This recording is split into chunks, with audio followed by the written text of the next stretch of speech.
to me about Jayden Daniels is that either he's going to have to considerably modify his playing style so that he can absorb a 17-game NFL schedule, or you're just going to be really susceptible to wear and tear. And that's a major concern of mine. Do you believe that Jayden can make the Commanders competitive in the NFC East, the division they've only won twice in the last 10 years? No. I understand you made some solid additions, but this is a rebuild over there. And do you think they padded the stats so he could win the Heisman?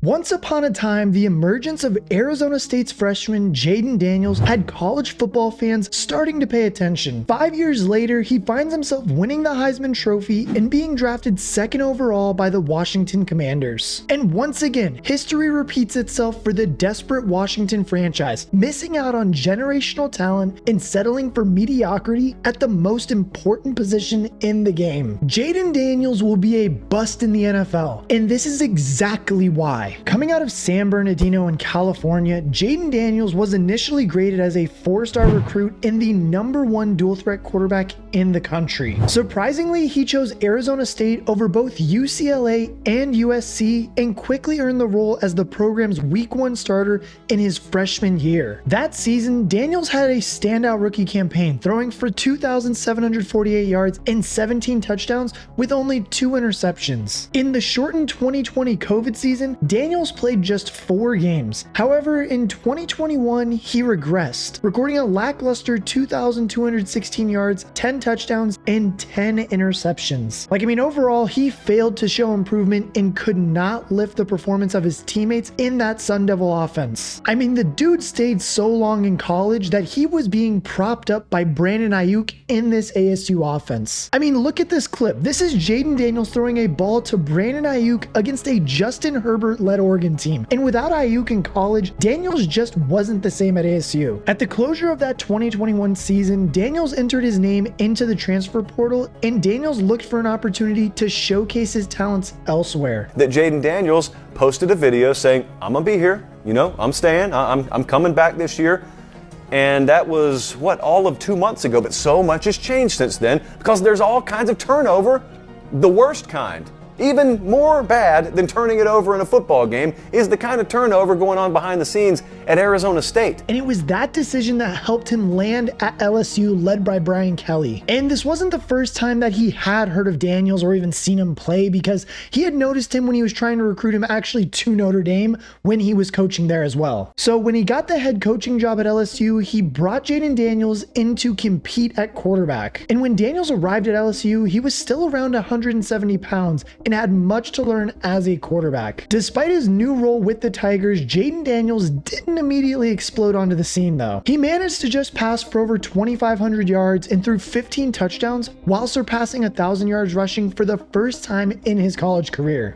Up until this point, he really didn't have any crazy stat lines throughout the year or anything like that, because it wasn't until his 2023 season, his 5th and final year in college, that Jayden Daniels began to resemble a potential NFL franchise quarterback. Brian Kelly and his staff tweaked the offense to suit Jayden Daniels' playstyle much more, and the LSU head coach had since noted that a major shift in Daniels' maturity and confidence helped him reach new heights during the 2023 campaign. In 2023, Daniels made a big leap, throwing 40 touchdowns compared to 15 the year prior. He also increased his passing yards from 2,500 to over 3,800. On the ground, he ran for a career high 1,250 yards, scored 10 rushing touchdowns, and won the Heisman Trophy before entering the NFL draft. And all of a sudden, this kid who was having a pretty mediocre 3 seasons prior to this, like I said before, was beginning to emerge like Joe Burrow did while at LSU. Getting in and out of checks and changing protections,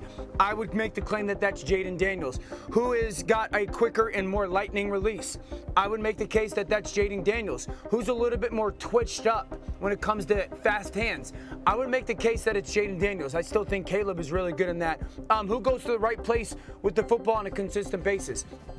I'd make the case that that's Jayden Daniels. Who doesn't have extreme misses? I'd make the case that it's Jayden Daniels. only this time it was under the guidance of a completely different coaching staff. And one of the biggest question marks, and even to this day that I still think hasn't been answered, is whether Jayden Daniels was the one elevating the players around him and not the other way around. And look, before you jump in the comment section and don't really listen to me, just hear me out. We saw this prime example with Brandon Ayuk in his freshman year at Arizona State. And once Ayuk did leave Arizona State, we never saw that same type of substance out of Jayden Daniels until he was paired with first-round caliber players again at LSU. In 2023, both Malik Neighbors and Brian Thomas Jr. played lights out football, and both were drafted in the first round as a result. And if you weren't counting, that's 3 first-round caliber wide receivers that were picking up the play of their quarterback. The evaluation of him, I've never seen such a wide breadth of opinions on a quarterback that's this high in the draft before. So some people say he's the best in the draft. Or I guess it's really just Dan Orlovsky's the only person who's saying that. Yeah. And then there's some people who say he's like, I think Nate Tice says he's 19 and out of all the players. And you have the harshest evaluation of Jayden Daniels. And that is one of the prime and potential reasons that Jayden Daniels is not an NFL caliber quarterback. And honestly, somewhat reminds me of a Marcus Mariota kind of quarterback, or even, I don't want to say it yet because he hasn't even played a snap, but the dude might just be Justin Fields 2.0. And again, before you jump in the comments, let me give my reasons. But despite all of that, Washington still fell in love with Jayden Daniels despite numerous red flags surrounding his talent, although they weren't the only team. Again, I am not getting off the phone with the Commanders if that's even a remote possibility. I'm simply saying, hey, what is the price? I am paying the bill. I want Jayden Daniels in Vegas. The Raiders should absolutely try. Greeny, just to be very clear about the Raiders, you don't have a chance over the next, let's call it 8 years in that division with Patrick Mahomes and Justin Herbert unless you get a star at quarterback. The Las Vegas Raiders were extremely interested, with fans being devastated to see him go off the board at 2nd overall. And as I said before, with the reasons that I'm going to give, it still doesn't feel like the best pick they made. Like, I mean, Drake May and JJ McCarthy were still on the board, both younger quarterbacks who took far less time to develop and still achieve success at the college level. Those two guys would have been viable options for Washington to take at number 2. McCarthy in particular, especially if you haven't watched my last video, he has proven his value in going undefeated with the Michigan Wolverines while possessing extreme impressive decision-making skills, mobility, and a high football IQ. And one quick thing before we start, I wanted to celebrate the recent success of the channel of hitting 13,000 subscribers. So to give back to you guys, I wanted to do a giveaway, and the winner will either get a signed mini helmet or jersey, whichever one gets more votes by the end of this week on my community tab. So make sure you go over there and vote. To enter, simply join the Discord by using the link in the description, as well as following me on Twitter. I highly recommend joining the Discord. We are going to be doing watch parties with little mini giveaways during it all NFL season long, as well as a fantasy league to win some big money too once it gets closer to kickoff. So I'll see you guys over there, but for now, let's get back to the video. And now look, one of my first reasons that I'm going to give that Jayden Daniels just isn't an NFL caliber quarterback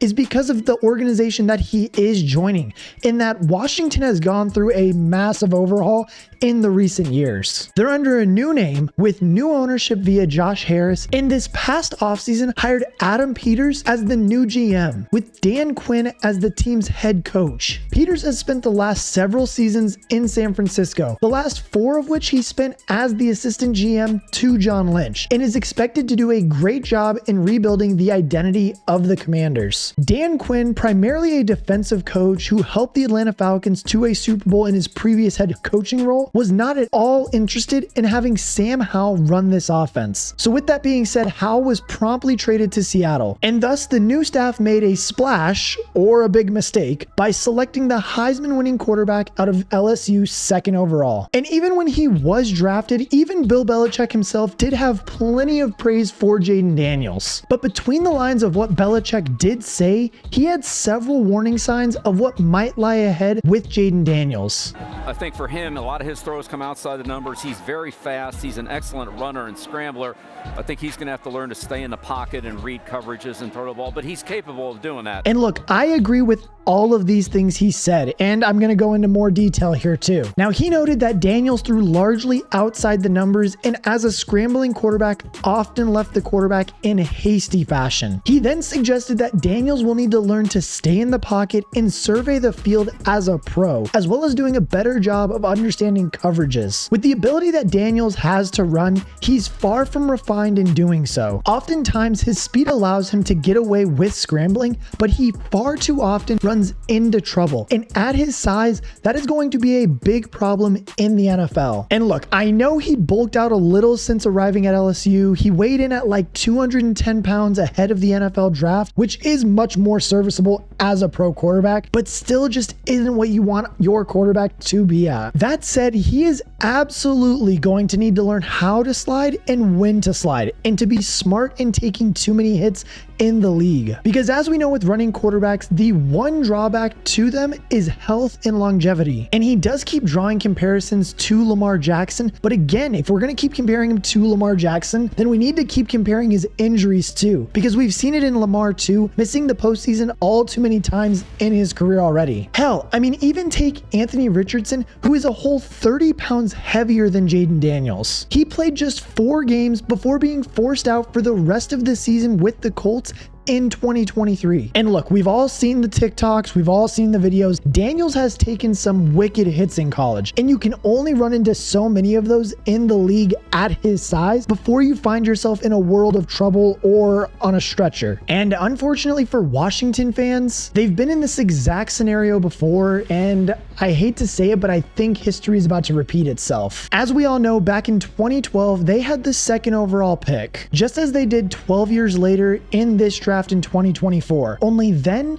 the generational talent available at number 1 was Andrew Luck. The Colts nabbed him at 1, while Washington traded no less than 3 first-rounders and a 2nd to St. Louis to trade up and take Robert Griffin III out of Baylor. RG3 had just won the Heisman Trophy, but there were serious concerns about his longevity as a dual-threat quarterback. And now look, I don't want you guys jumping in the comments section and going, oh, RG3 tore his ACL in college. Like, I know he didn't, and I know that Jayden Daniels hasn't even had that happen to himself yet, and hopefully it never happens in his NFL career, because I wouldn't wish that upon anybody. But when you look at the two storylines isolated in themselves, they're just too similar not to compare. I know Griffin wasn't throwing 40 passes a game like some of today's quarterbacks, but he did have several games where he maximized the throws he did make. In his rookie season against the Eagles, Griffin threw 14 of 15 passes for 200 yards and 4 touchdowns, earning a perfect passer rating with 84 rushing yards thrown on top of it. The Redskins won that game 31-6, dominating a division rival in the process. A week later, he torched the Cowboys on Thanksgiving, throwing 3 touchdown passes in a single quarter in Dallas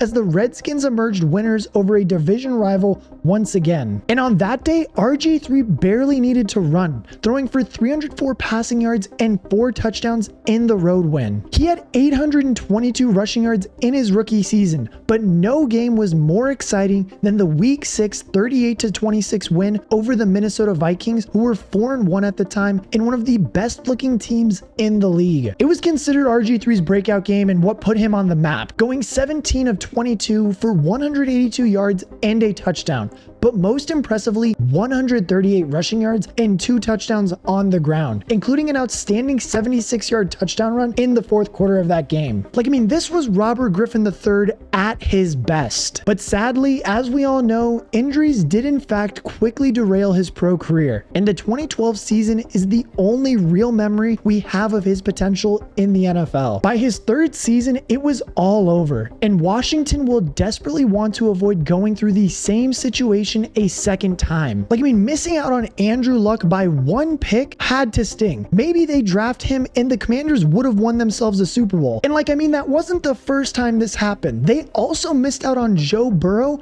in 2020. And now just 4 years later, to lose out on another generational talent in Caleb Williams is devastating. And I mean, if Caleb Williams is even half of what everybody wants him to be, that is absolutely going to ruin the Commanders. Like, absolutely ruin them, and for a long time. team. And like, sure, Jayden Daniels does still have a shot to do it, but the dude needs a lot of work. The risk factor and potential bust is just far too high to take him second overall. As Belichick noted, his touch is sometimes way off too, leaving fades in one-on-one coverage way short of the target. In the NFL, those get picked off, and if you leave it short enough, it'll go for 6 the other way. Kind of the touch, this is Neighbors at the bottom. He's got single coverage, and Jayden just doesn't put the ball out there high enough, and you know, Neighbors doesn't really have a shot at it. So his touch, and I would say, you know, inside the numbers, he's sometimes, I think, a little too quick to pull the ball down, but when he does pull the ball down, he usually runs, and he's going to have to learn to get his eyes downfield. He scrambles too much and far too quickly, and will need to learn to reset, survey the field, and find open receivers before immediately resorting to pulling the ball down and scrambling. And it wasn't only by Belichick's analysis too, it was many other scouts that said when Daniels commits to running the ball, he's running. He's not trying to extend the play and pass it. He is putting his head down and running the football. Like, I mean, it is just too far obvious when he is like trying to run the ball as opposed to trying to extend the play, and it is going to be catastrophic in the NFL. On arrival in Washington, Daniels will have former Pro Bowler and standout wide receiver Terry McLaurin as his primary pass catcher, as well as John Dotson and fellow rookie Luke McCaffrey. It's a pretty talented group of weapons, and one that Daniels will have to prove himself to quickly as the franchise quarterback. Offensive coordinator Cliff Kingsbury has had a pretty impressive resume when it comes to developing college quarterbacks too, including Baker Mayfield, Johnny Manziel, Patrick Mahomes, and even Case Keenum. And as I stated before, most recently, he has worked with Caleb Williams at USC in an analyst role and now finds himself back in the NFL in Washington. However, despite having that pretty good resume of quarterbacks, I don't think that is a good thing. Because if you look at when he was a head coach of the Arizona Cardinals, the development of the offense and quarterback Kyler Murray was extremely questionable to say the least. The team had one winning season, but never won a playoff game and largely underwhelmed with what was considered to be a very talented roster at the time. Kyler Murray and Cliff Kingsbury had several heated moments publicly, which may be cause for concern with an incoming rookie in Washington who needs to be carefully nurtured and developed if he wants to succeed in this league. Dan Quinn's defense will be the identity of this franchise though. Having brought in veterans such as Dante Fowler, Bobby Wagner, and even Jeremy Chin, the focus was clear in free agency that he was going to set the tone with this defense. And honestly, if they can get a lot of stops on defense, they will give this rookie as many opportunities as possible to settle in with this talented offense. Now we just need to see how it plays out. Is Jayden Daniels going to be capable of ironing out the deficiencies that have some of us so concerned about the future of the Commanders franchise? A scrambling quarterback who takes far too many hits and is unable to reset his feet and deliver accurate passes downfield spells trouble. In fact, it spells absolute disaster, honestly. The Commanders will now have to hope and pray that this pick does not end up the same way as Robert Griffin's. But hey, I mean, at least this time they didn't have to give up their future to go and get him. But I want to know what you guys think. Is Jayden Daniels going to be a bust, or is he going to be the best quarterback in this draft? Let me know down in the comment section below, as well as what you think the Commanders' record is going to be. Personally, for me, I'm going to say that maybe they're like a 6-win team, but that's even pushing it. But who knows? Maybe Jayden Daniels isn't starstruck and just figures it out and is the best quarterback of the draft. But as always, I will catch you guys in the next one.